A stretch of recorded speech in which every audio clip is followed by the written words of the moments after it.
So do you recognise any of these symptoms of career isolation that can stall your learning, development and growth?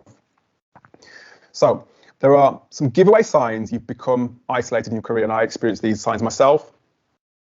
Let me tell you, after more than a decade in recruitment and hiring, and hundreds of one-to-one conversations with remote workers and my coaching clients, there are some obvious problems and subtle signs that you're on the road to career isolation, or maybe experiencing it right now.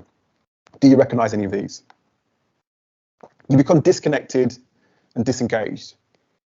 If half of your colleagues work in the office, for example, for part of the week, and you work remotely all of the time, you might feel that you're not privy to the same opportunities as them. You may feel as though you're not getting the face time that you want with managers on a regular basis. And if you're currently in an organisation that doesn't address the issue, you might be feeling out of the loop, personally and professionally. On top of that, your network building activities might have stalled because you've been so overwhelmed with work that you don't feel like you have the time or energy to make new connections.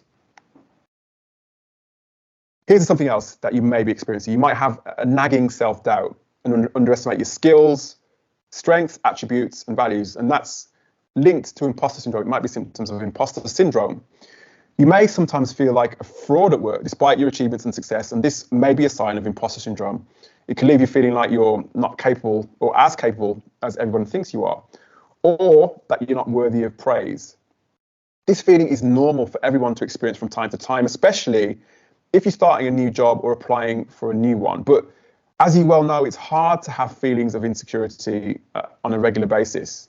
And it can be debilitating because it can stop you from achieving your full potential or even lead to burnout.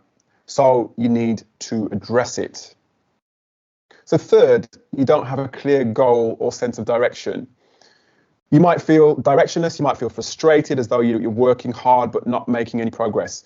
Maybe you feel as though there's been little improvement in your skills or achievements when you reflect on the last few years, or perhaps you struggle to see how you'll achieve your ambitions over the next 10 years or so. And now you've probably recognized that something has to change. You don't want to end up drifting from one role to another. And I can't stress enough the importance of being deliberate about setting goals so you can move forward and have something to aim towards. But we'll talk more about that in the next few minutes.